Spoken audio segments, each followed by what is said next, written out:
Gözü ilə görən oğraş İlham Əliyev, ay cırıq Mehriban Əliyeva. Vallahi bu dünyadan o bir dünyaya heç nə apara bilməyəcəksiniz. Kəfənin cibi yoxdur. Bir qiriyyət İlham Əliyev. Ay ailəsinə sahib çıxa bilməyən oğraş. Ay Putin tərəfindən dalına 4 dənə deşik açılmış İlham.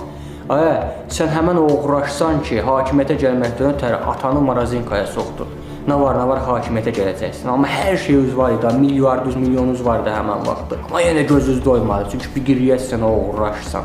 Mehriban Əliyeva, anan Ayda İmanquliyeva getdi bu dünyadan o bir dünya, cəhənnəmə. Nə yapardı? Dədən Arif Paşayev nə aparacaq? Hafiz Paşayev nə aparacaq? Sən nə aparacaqsan? Qocalmışsın.